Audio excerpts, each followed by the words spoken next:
सभा में उपस्थित सभी मित्रों को मैं हार्दिक अभिनंदन एवं स्वागत करता हूं। हमारे इस साप्ताहिक कार्यक्रम का विषय में जो राजनीतिक महत्व के विषय में अपना कार्यक्रम शुरू हुआ पड़ा है, तो उसी के से ही भाग का हम आज इसको आगे की तरफ हम लेके हम चलते हैं। तो मित्रों, जैसे मैंने पिछली वीडियो में हम लोगों की जो मीटिंग हुआ था, उस मीटिंग में हम लोगों ने जो तथ्य के आधार पे इतिहासों से संबंधित विषय कुछ दिए थे कि कैसे हमारे देश की राजनीतिक व्यवस्था जो है, वो राजनीतिक व्यवस्था हमारे अस्तित्व को खत्म करने के लिए, हमारे अस्तित्व को ऐसी दशा में पहुंचाने के लिए एक साजिश के तहत में इतिहासों के साथ में छेड़छाड़ किया गया है। तो उसी कड़ियों को मैं आगे बढ़ाते हुए अब मैं शुरू कर रहा हूं।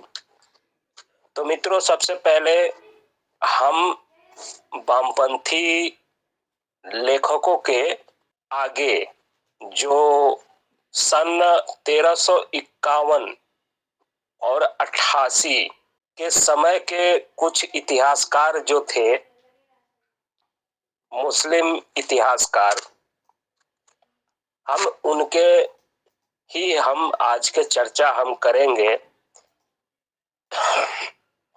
मित्रों, ये स्पष्ट तौर से होता है कि जब सत्ताएं जब किसी की रहती है तो उसी का ही हर जगह पे, हर व्यवस्था में कब्जा भी रहता है। तो हमारे देश के अंदर में इस्लामिक शासन का एक इतिहास है और इनका उस समय का जो दौर था, तो जाहिर सी बात है कि जब इस्लामिक शासन है तो इस्लामिक शासन में गैर मुस्लिमों का अस्तित्व सिरे से खारिज कर रहा है, क्योंकि गैर मुस्लिम का कभी भी इस्लाम स्वीकार नहीं करता। मित्रों, मैं इस विषय में भी मैं आगे लेके आऊंगा और तथ्यों के आधार पे आऊंगा, कोई हवाई बातों को लेके नहीं। तो उस समय के जो इस्लामिक शासन के दरमियान के जो इतिहासकार थे, अब उनके विषय में मैं चर्चा कर रहा हूं।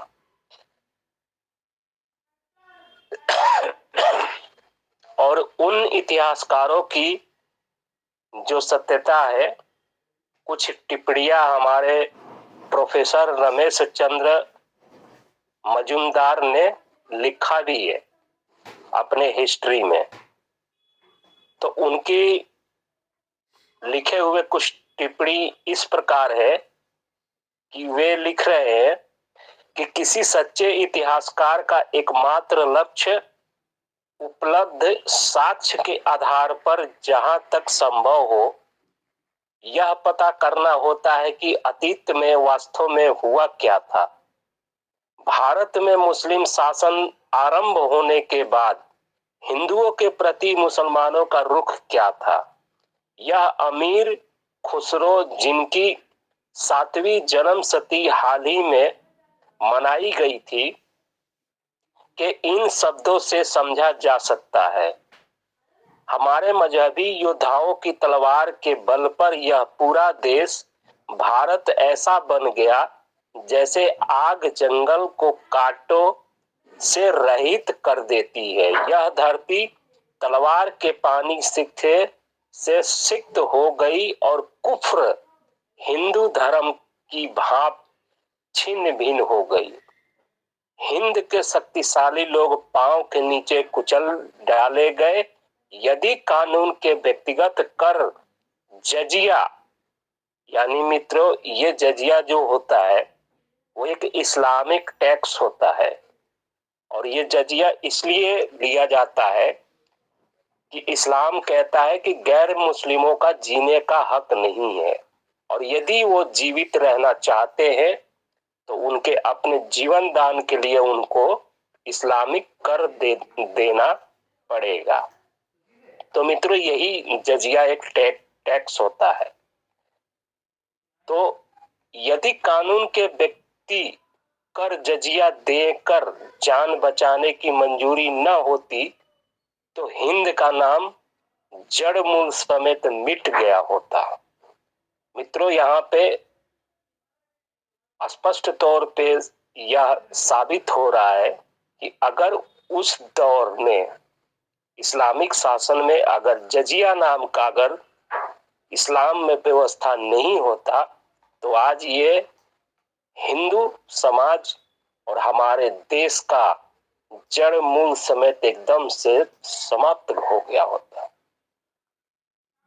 यही बात मित्रों प्रसिद्ध इतिहासकार जियाउद्दीन बर्नी, जो मित्रों सन 1913, 51, 88 में इस तरह स्पष्ट की है।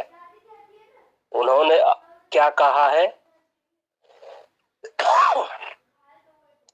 कि जब सुल्तान अलाउद्दीन खिलजी 1296 और 1316 ने काजी से एक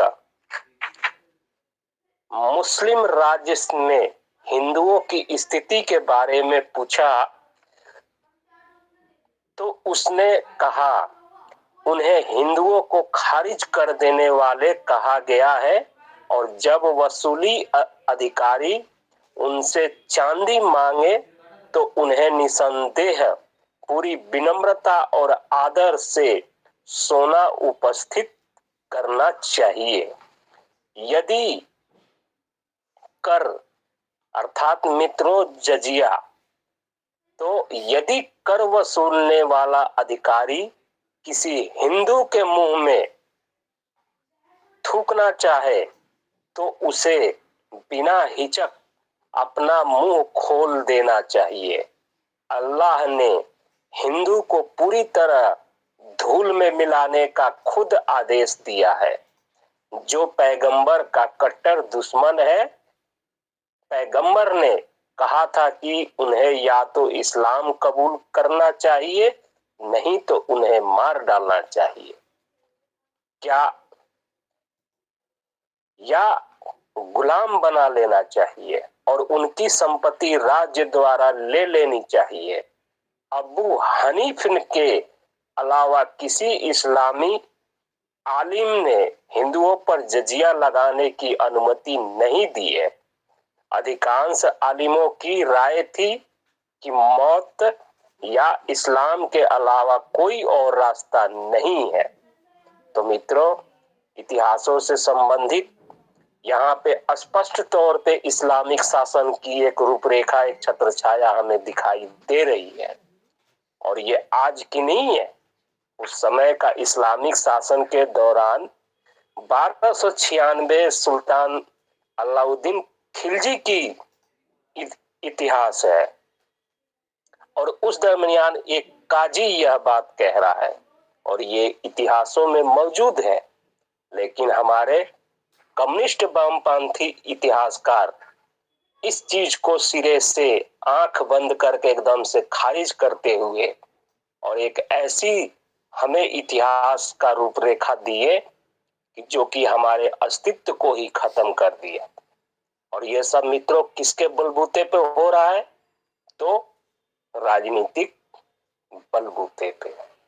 तो मित्रों, इससे यह साबित हुआ कि हमारे देश की जो राजनीतिक व्यवस्था है वो हमारे लिए कितना महत्वपूर्ण है, हमारे जीवन की कितना अभिन्न अंग हिस्सा है, और हम इस चीज को हम समझ नहीं रहे हैं। इसके आगे और आएगा कि मित्रों आपको लगेगा कि हमारे देश में जो न्यायपालिका है, अन्य भी और भी जो सिस्टम है, तो इन सिस्टम के माध्यम से क्या जनप्रतिनिधियों की नियंत्रण करने की या ऐसी कोई सिस्टम नहीं है जो राजनीतिक व्यवस्था को कंट्रोल करती है? तो मित्रों, हमारे देश में हर चीज का कानून बनाया गया, और इसी से संबंधित जैसे आप सभी सोचते हैं कि ये होगा तो ये अधिकारी अपना कार्य करेगा, वैसे ही मैं भी सोचता था। और यही सोच करके मित्रों मैंने भारतीय निर्वाचन आयोग में एक अपना आवेदन दिया और उस आवेदन के माध्यम से मैं जानना चाहा कि हमारे देश में जो राजनीतिक व्यवस्था है उसका वास्तविकता सत्यता क्या है। क्योंकि हम देखते हैं कि अधिकतम पॉलिटिकल लोग अपना घोटाला किए, घोटाले पे घोटाला किए, चुनाव दर चुनाव वही चुनाव भी लड़ रहे हैं। तो यही सब सोच करके मैंने फिर भारतीय संविधान की तरफ में देखा।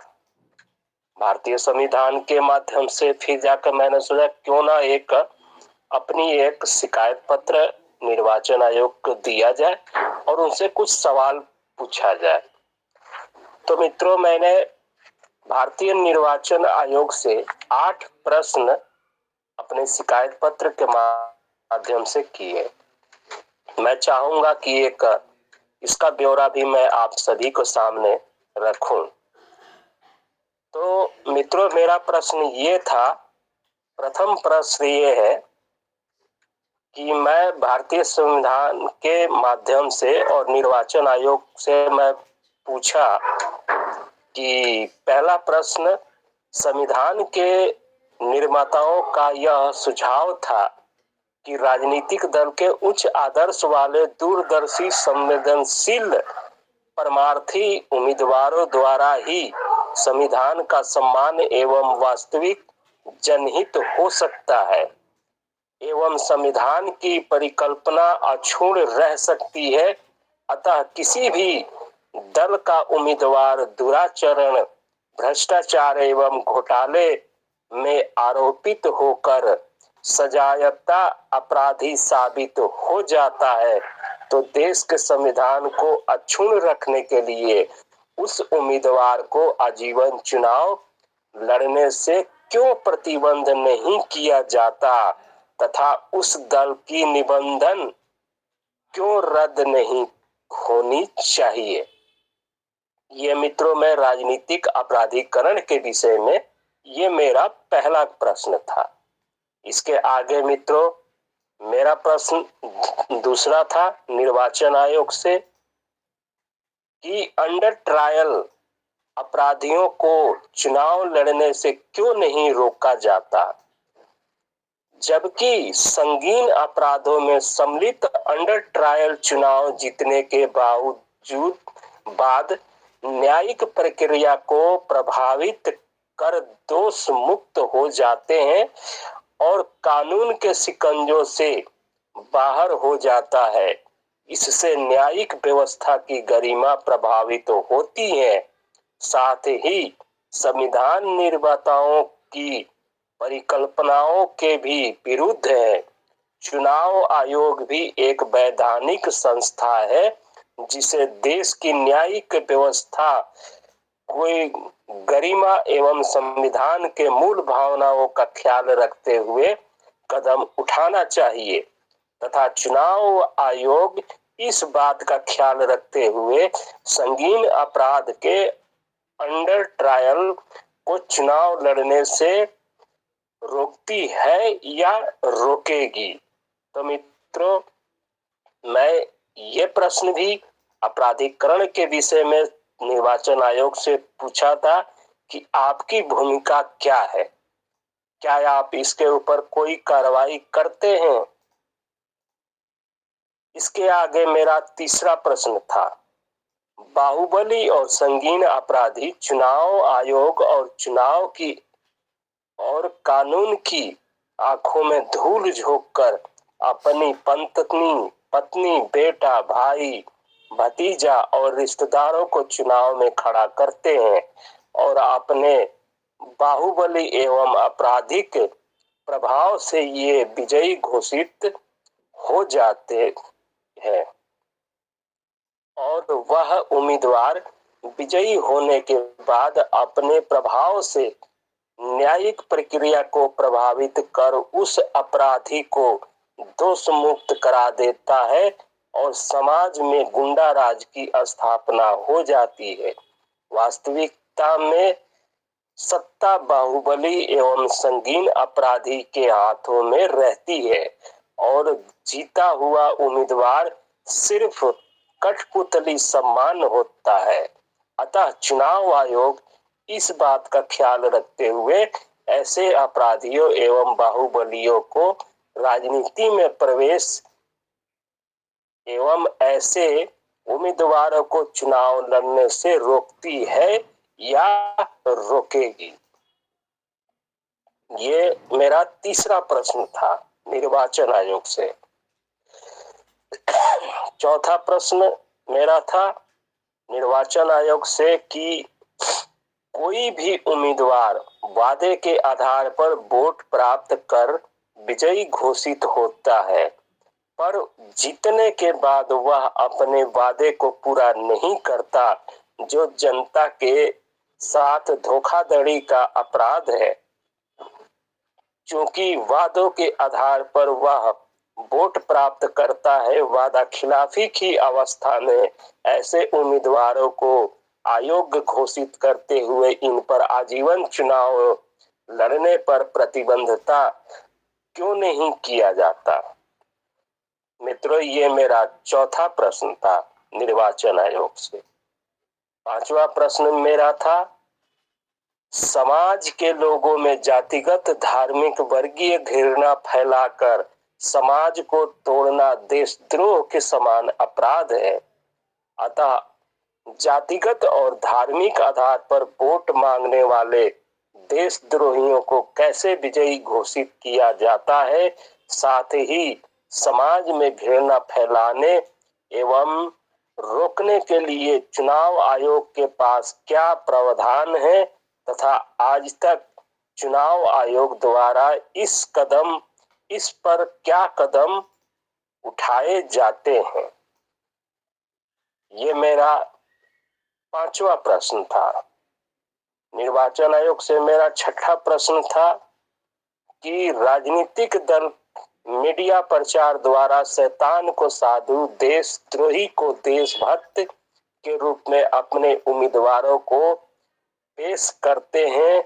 इसी कारण हेतु क्या चुनाव आयोग मीडिया में चुनाव प्रचार पर प्रतिबंधता लगाएगी। ये मेरा मित्रों छठा प्रश्न था।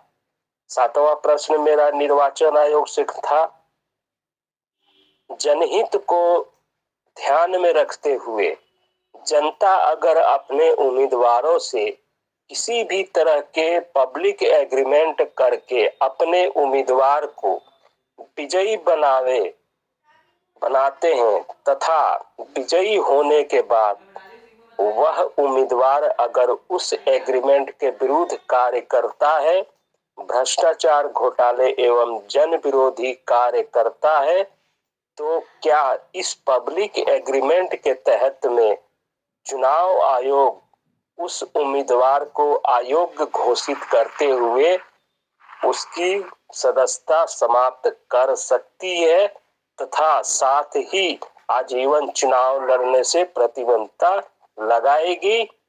अतः क्या चुनाव आयोग के पास इस तरह का प्रावधान है? अगर नहीं है तो क्यों नहीं है। ये मेरा सातवां प्रश्न था। आठवां प्रश्न मेरा था वर्तमान निर्वाचन व्यवस्था में उम्मीदवार अगर 20 लाख खर्च कर विजयी होता है तो जीतने के बाद वह उम्मीदवार भ्रष्टाचार करते हुए 20 करोड़ कमाने की कोशिश करता है तथा राजनीतिक दल पूंजीपतियों से चंदे लेकर चुनावी प्रचार में हजारों करोड़ रुपए खर्च करते हुए विजयी होते हैं, तो जनता के खजाने से नुकसान पहुंचाकर दानकर्ता को फायदा देते हैं, जिससे देश की अर्थव्यवस्था कमजोर होती है और अप्रत्यक्ष तरीकों से सत्ता की बागडोर पूंजीपतियों के हाथों में चली जाती है, जिससे हमारी जनतांत्रिक प्रणाली कमजोर हो जाती है। चूंकि राजनीतिक दल और उनके उम्मीदवार अपने स्वार्थ सिद्ध एवं पावर पैसा प्राप्त हेतु ही हजारों करोड़ रुपए चुनावी प्रचार में खर्च करते हैं।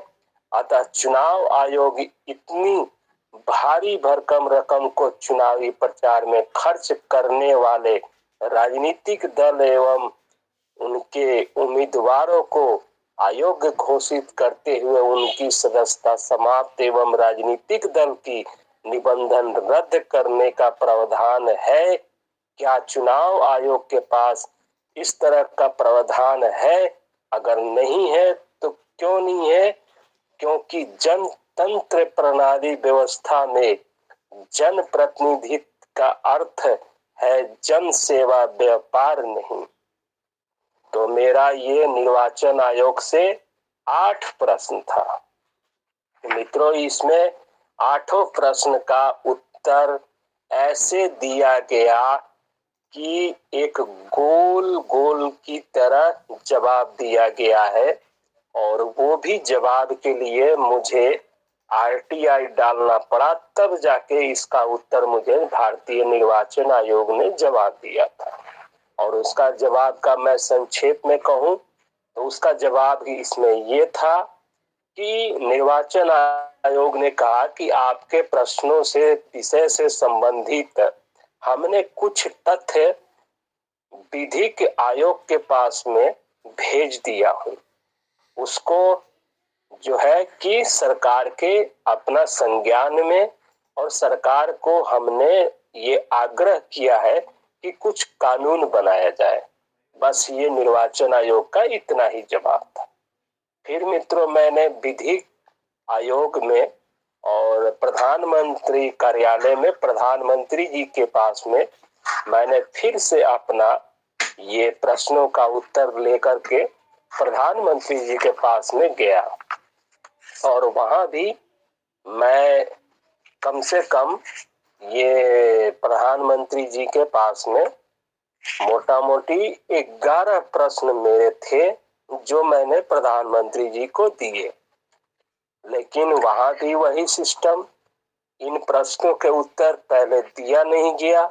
जब मैंने आरटीआई डाला तो आरटीआई में बड़े ही चालाकी से ऐसा मुझे उत्तर दिया गया कि यह साबित करता है कि इस देश की राजनीतिक व्यवस्था के ऊपर ऐसा कोई सिस्टम है ही नहीं जिस पे हम भरोसा करें। तो मित्रों, अब हमें अपने राजनीतिक महत्व के विषय में ज्ञान और इस देश की व्यवस्था की में जो राजनीतिक व्यवस्था का जो सिस्टम है उसका ज्ञान से स्पष्ट होता है कि हमें करना क्या है, और यही करने के लिए ही हमारी संस्था मतदाता संघ का निर्माण किया जा रहा है। इसी के साथ मैं आज का यह कार्यक्रम समाप्त करता हूं, और अगला बार मैं आपको पुनः इस कार्यक्रम हिस्सा रखूंगा। इसी के साथ जय हिंद, जय भारत, वंदे मातरम।